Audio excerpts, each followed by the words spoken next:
Hello Aries, Sun, Moon, Rising, and Venus signs. Kamusta kayo? Sana po nasa mabuti kayong kalagayan. Welcome back po sa Star Tarot. Kung bago kayo dito, welcome din kayo. Thank you sa inyong support. I truly appreciate it. God bless you all. Aries, paunang mensahe po ninyo. Money path. Aries, napakaganda naman po. Unang message pa lang ninyo to. There is a path with money, no? That is waiting for you to find it. This is yet to be discovered by you, no, Aries. Kaya ano man ang opportunity na to, be on the lookout for this. Listen to your intuition kasi for sure pinapakita na to sa inyo ng universe, no? So what else? We have wedge. Someone is trying to come between you and a friend or something you want. Ayan. So, meron dito i-epal, merong i-entra dito na parang sinasabotage kayo, no? Sinasabotage kayo dito. At baka this could be someone na kilala na ninyo. This could be someone na nandiyan lang sa circle ninyo, no? What else? We have boot. Increase your efforts if you want to achieve your goal. Okay? Simple lang. Kung gusto niyo talagang makamit, kung ano man yung goal niyo, kung gusto niyo ma-achieve, kung ano man yung minimithi ninyo, then kailangan talaga ninyo na pagtrabahuan. Kailangan ninyo na magdagdag pa ng effort para dyan, ano? Mag-extra, extra sipag, extrang tiyaga, yung ganun. We have big, beware of greed. Okay? Mas maganda na kung ano lang yung kasya lang para sa iyo, kasya lang para sa kung ano man yung kunyari, para din sa mga kapamilya ninyo. Ganito lang. Alam naman natin na hindi na natin maaasikaso, hindi na natin pagtutuunan ng pansin, wag na nating pag-interesan, diba? Give it to others. We have shield. You need to defend yourself. Ayan, kailangan, no? Kailangan, you need to defend yourself. So, maaaring related dito sa wedge energy. Kung sino man ito, no, that is coming between you and a friend or something you want, maaaring meron kayo ditong diskusyon, meron kayo siguro alam na ninyo to kung sino to. And maaaring yan ay baka inaakusahan ka ng kung ano-ano, making your manufacturing story siguro against you. So you need to defend yourself, Aries, no? Huwag ninyong hayaan na lamunin kayo ng kanyang kasamaan, hindi ba? Depensahan ninyo ang sarili, panindigan ninyo kung ano ang sa tingin ninyo ang tama, okay? What else? We have target. Ayan, a goal-oriented person. For sure kayo ito. Kasi you have the go-getter attitude. Normal yan sa'yo. Kaya maaaring ito kayo.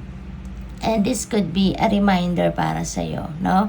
Ng universe na teka lang, Aries. Alam mo na you are a goal-oriented person. Kaya wag kayong padadala sa mga distractions ng iba. Wag kayong padadala sa mga kung ano-anong mga intriga, 'di ba? At mag-focus kayo sa goals niyo. Mag-focus kayo sa kung ano man yung mga heart's desires niyo.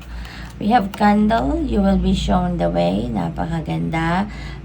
Sabi ko kanina, no, sa money path, you will be shown the way or you are being shown the way. Kaya be on the lookout for that opportunities, okay? Pakinggan ninyo lagi ang inyong intuition kasi dyan pumapasok yung guidance ng Panginoon. Dyan dumadaan yung gabay ng universe para sa iyo. Kaya lagi kayong makinig kasi ipapakita sa iyo kung saan ang tamang daan. Iga-guide kayo ng universe kung saan kayo dapat papunta, okay? We have cat. Ayan, a two-faced friend. Baka yung cat energy na to, siya din itong ng taong ito dito sa wedge energy, no? So, you will be discovering that person sa ngayon. Madidiscover ninyo, mafe-figure out ninyo, malalaman ninyo na naku, yung taong ito pala, akala ninyo, totoo ninyong kaibigan, akala ninyo isang mabait, loyal at sincere na kaibigan, pero hindi pala. No, hindi pala. Baka ito na yon yung pagkakataon na madiskubre ninyo ang tunay niyang kulay. What else for Aries? We have hammock, taking a vacation physically or mentally. Ayan. So, maaaring kayo to. Kailangan na ninyong magbakasyon physically, no? Or mentally. Baka malayo na din na nararating ng isip ninyo. Baka marami na kayong iniisip. Marami na kayong alam mo yun, yung pinagkakagastusan ng inyong isipan, you know.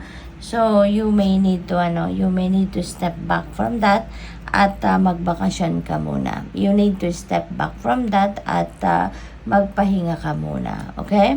Para nang sa gayon makapag-focus kayo, makapag-isip kayo ng mabuti. We have career, ayan, so this could be your focus din sa ngayon, yung inyong karera, no? Baka ito yung kailangan ninyong pagtuunan ng pansin sa ngayon, no? Yung career, probably meron ding mga career shift or career change na magaganap dito for some of you, Aries. We have clubs. Someone will try to make you do something against your will. Okay? So, depende sa inyong sitwasyon, kung sino man ito, use your own judgment and discernment, no? Magpakatatag kayo, Aries, panindigan ninyo kung ano ang sa tingin ninyo ang tama. Okay? Huwag kayong padadala sa mga pangi-intimidate ng ibang tao. Okay? Use your own judgment and discernment. We have dog close-up, pleasure with a close friend. Ayan. So, maganda to. Kasi panahon nito para magkaroon kayo ng pagkakataon naman, no? To spend time with your friends or friend. Maaaring sa pagkakataong ito, baka dito mo madiscover yung two-faced friend na to. Kasi baka yung kaibigan na to that you are going to go out with, baka ito yung merong balita sa'yo, baka ito yung magsasabi sa'yo kung ano ang ginawa ng two-faced friend na ito, no? We have bat, take care, enemies are working against you, no? Feeling ko ito si two-faced friend na ito, no?